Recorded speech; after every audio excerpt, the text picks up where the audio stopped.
Hello students, welcome back. इस video में हम डिस्कस करेंगे about the chemical properties of metal. ठीक है, इससे पहली वीडियो में हमने डिस्कशन किया about the physical properties of metal. इस वीडियो में हम डिस्कस करेंगे about the chemical properties of metal. चलिए स्टार्ट करते हैं। केमिकल प्रॉपर्टीज का मतलब क्या है कि कोई मेटल रिएक्शन करता है इन एयर, वाटर, एसिड्स और मेटल सॉल्ट में। ठीक है, कि मेटल्स जो होते हैं वो अलग अलग हैं, अलग अलग टाइप के होते हैं और ये मेटल अलग अलग जो आपके एलिमेंट्स होते हैं उनसे रिएक्शन करते हैं। जैसे कि कोई मेटल एयर से रिएक्शन करता है, कोई मेटल वाटर से रिएक्शन करता है, कोई एसिड से और कोई मेटल सॉल्ट से। ठीक है, चलिए आगे चलते हैं। इनमें से कुछ जो मेटल्स आपके रिएक्शन करते हैं वो कहलाते हैं मोर रिएक्टिव। ठीक है, और कुछ एलिमेंट ऐसे होते हैं जो रिएक्शन नहीं करते हैं, वो कहलाते हैं आपके लेस रिएक्टिव। ठीक है, चलिए आगे देखते हैं। कुछ मेटल्स ऐसे होते हैं जो एयर से रिएक्शन करके क्या बनाते हैं, मेटल ऑक्साइड बनाते हैं। जैसे कि इस पिक्चर में आपको देख पा रहे हैं, ये एक मेटल है, ये ऑक्सीजन से रिएक्शन कर रहा है, ये हवा में जल जाता है और बनाता क्या है आपका मेटल ऑक्साइड। ठीक है, और जो मेटल ऑक्साइड्स होते हैं ये होते हैं आपके बेसिकली यूजुअली जो होती है ये बेसिक इन नेचर होते हैं। ठीक है, ये एम्फोटेरिक भी होते हैं। अब एम्फोटेरिक का मतलब क्या होता है? एम्फोटेरिक का मतलब कि वो प्रोडक्ट जो शो करे acidic as well as basic behaviour of its, यानी कि वो एसिडिक भी है और बेसिक भी है, दोनों तरह का जो बिहेवियर है वो शो करता है जब वो रिएक्शन करता है आपका ऑक्सीजन के साथ में। ठीक है, आगे चलते हैं। कुछ मेटल ऑक्साइड्स को अगर हम पानी में डालें तो कुछ इनसॉल्युबल होते हैं वाटर में और कुछ सॉल्युबल हो जाते हैं। ठीक है, और वो जो सॉल्युबल होते हैं वो कौन सी फॉर्म में होते हैं? इन एल्कलाइज फॉर्म में। ठीक है, वो एल्कलाइज फॉर्म में डिसॉल्व होते हैं उन वाटर में। अब अगर हम बात करें केमिकल प्रॉपर्टीज ऑफ मेटल की, तो सबसे पहले है रिएक्शन जो है रिएक्टिविटी विद ऑक्सीजन। ये कुछ आपके एलिमेंट्स दिखाए जा रहे हैं, जैसे कि आपका पोटेशियम हो गया, sodium, calcium, magnesium, aluminium, zinc, iron, lead, hydrogen, आपका कॉपर, मरकरी, सिल्वर और गोल्ड। ये इनका जो सीक्वेंस है ये है रिएक्टिविटी विद ऑक्सीजन, यानी कि कौन सबसे ज़्यादा रिएक्टिव है विद ऑक्सीजन, उसी के सीक्वेंस में लगे हुए हैं। इट मीन्स जो आपका पोटेशियम और सोडियम है, अगर हम इसको एयर में रखते हैं तो दे विल बर्न, ये बहुत एकदम से आग पकड़ लेते हैं। यही एक रीज़न है जिसकी वजह से इन प्रोडक्ट को या इन मेटल्स को रखा जाता है अंडर केरोसिन ऑयल, क्योंकि अगर ये एयर के कांटेक्ट में आते हैं तो ये एकदम से जल जाते हैं, बर्न करना शुरू कर जाते हैं। एयर के कांटेक्ट में आते ही ये बर्न करने लगते हैं। इवन ये रूम टेम्परेचर पे भी बर्न कर जाते हैं, इसीलिए इनको केरोसिन ऑयल में डिप करके रखा जाता है। ठीक है, अब जो मैग्नीशियम, एल्यूमिनियम, जिंक, आयरन और लेड है, ये भी आपके रूम टेम्परेचर पे रिएक्ट करते हैं एयर के साथ में। क्लियर, इनको आप नाम याद रखिएगा। अब जो मैग्नीशियम, एल्यूमिनियम, जिंक और लेड मैंने आपको बताया है, ये जब ऑक्सीजन यानी कि रूम टेम्परेचर पे रखे जाते हैं तो क्या करते हैं, ये इन एलिमेंट का ऑक्सीडेशन कर देते हैं। मीन्स इन एलिमेंट के ऊपर एक ऑक्सीजन की एक लेयर बना देते हैं जो इसको रस्टिंग होने से प्रिवेंट करता है। ठीक है, तो ये जो आपके मेटल्स हो गए, मैग्नीशियम, एल्यूमिनियम, जिंक और लेड हो गया, ये आपके इवन रूम टेम्परेचर के ऊपर भी रिएक्ट करते हैं ऑक्सीजन से। क्लियर,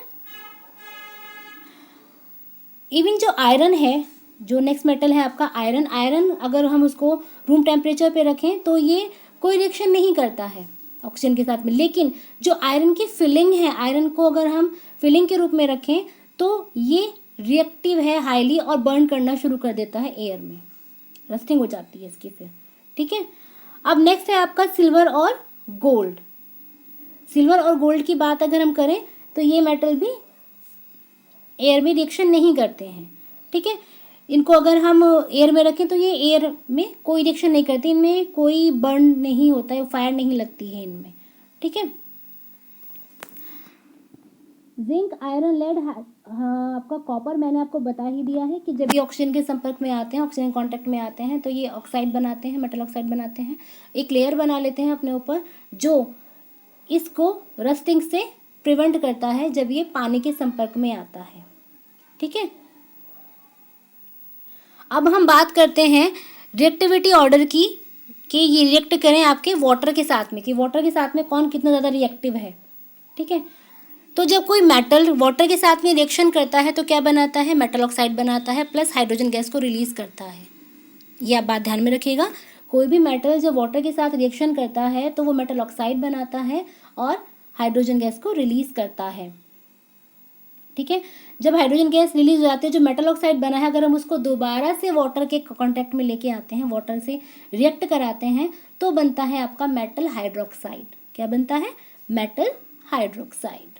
चलिए, अब हमारे पास ये डिफरेंट टाइप्स ऑफ मेटल है। ठीक है, इसको हमने कोल्ड वाटर में डाला।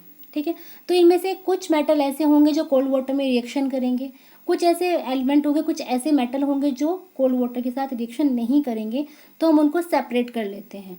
जो रिएक्शन कर रहे हैं कोल्ड वाटर के साथ उनको कोल्ड वाटर में रख देते हैं, उनको अलग कर देते हैं, और जो रिएक्शन नहीं करते हैं, जो मिक्स हैं अलग, और उनको हम अलग रख लेते हैं। अब उनको हम रिएक्शन कराते हैं हॉट वाटर में। अगेन हॉट वाटर में भी सेम कंडीशन होगी कि कुछ आपके जो मेटल हैं वो रिएक्शन करेंगे वाटर के साथ में, हॉट वाटर के साथ में, कुछ रिएक्शन नहीं करेंगे। तो अगेन इनको भी हम डिफ्रेंशिएट कर लेते हैं, अलग कर लेते हैं। फिर इनकी हम रिएक्शन कराते हैं स्टीम के साथ में। ठीक है, तो वो कौन कौन से एलिमेंट हैं जो आपके कोल्ड वाटर के साथ रिएक्शन कर जाते हैं, वो कहलाते हैं आपके मोर रिएक्टिव मेटल, और जो आपके स्टीम के साथ में रिएक्शन करते हैं वो कहलाते हैं आपके लेस रिएक्टिव मेटल। बात समझ में आ गई, यानी कि वो मेटल जो हॉट वाटर में कोल्ड वाटर में रिएक्शन करते हैं, कोल्ड वाटर के साथ मिलकर ऑक्साइड बनाते हैं, वो कहलाते हैं आपके मोर रिएक्टिव मेटल, और जो आपके स्टीम जो होती है, स्टीम के साथ जो रिएक्ट करते हैं वो कहलाते हैं आपके लेस रिएक्टिव मेटल। अब बात करें अगर हम पोटेशियम और सोडियम की, पोटेशियम और सोडियम को अगर हम वाटर में डालें तो क्या होता है, ये पोटेशियम हाइड्रोक्साइड बनाता है, हाइड्रोजन गैस को रिलीज करता है। ऐसे सोडियम भी वाटर के साथ रिएक्शन करके सोडियम हाइड्रोक्साइड बनाता है और हाइड्रोजन गैस रिलीज करता है, प्लस ये इमीडिएट बर्न करना शुरू कर देता है, जलने लगता है ये। ठीक है, तो इसका मतलब क्या है कि पोटेशियम और सोडियम आपके हाईली रिएक्टिव मेटल हो गए। क्लियर, इतना समझ में आ गया। अब बात करें अगर हम कैल्शियम की, तो कैल्शियम भी पानी के साथ रिएक्शन करने के बाद कैल्शियम हाइड्रोक्साइड बनाता है, ऑक्सीजन गैस को रिलीज करता है, एंड ये भी बर्न होने लगता है, ये भी जलता है। बात करें अगर हम नेक्स्ट मेटल की, that is magnesium. Magnesium reaction करता है हॉट वाटर के साथ, बनाता है मैग्नीशियम हाइड्रोक्साइड, एंड अगेन ये भी आपका हाइड्रोजन गैस को रिलीज करता है, लेकिन इतना ज़्यादा जलता नहीं है। ठीक है, तो ये एक चार्ट है, ये कुछ मेटल हैं जो कोल्ड वाटर में रिएक्शन करते हैं, कुछ मेटल हैं जो हॉट वाटर में रिएक्शन करते हैं, और कुछ हैं जो स्टीम में रिएक्शन करते हैं, और कुछ मेटल ऐसे हैं जो रिएक्शन नहीं करते हैं। जो रिएक्शन नहीं करते हैं वो आप एक बार ध्यान से देख लीजिएगा कौन कौन से मेटल हैं वो। चलिए आगे चलते हैं। एल्यूमिनियम स्टीम के साथ रिएक्शन करके क्या बनाता है, स्टीम में क्या होता है, ऑक्सीजन होती है। ठीक है ना, तो क्या बनाएगा, ये एल्यूमिनियम ऑक्साइड बनाएगा प्लस हाइड्रोजन गैस को रिलीज करेगा। सेम आयरन भी स्टीम के साथ रिएक्शन करेगा, आयरन ऑक्साइड बनाएगा और हाइड्रोजन को रिलीज करेगा। ऐसे ही जिंक स्टीम के साथ रिएक्शन करके जिंक ऑक्साइड बनाएगा और हाइड्रोजन को रिलीज करेगा। जो मेटल रिएक्शन नहीं करते हैं वो कौन कौन से हैं, गोल्ड, सिल्वर, कॉपर, और एक और है इसमें वो है लेड। ठीक है, ये 4 मेटल हैं जो आपके वाटर के साथ रिएक्शन नहीं करते हैं। So that's all for now. In the next video we will discuss another topic of the chapter. Thank you. Have a nice day.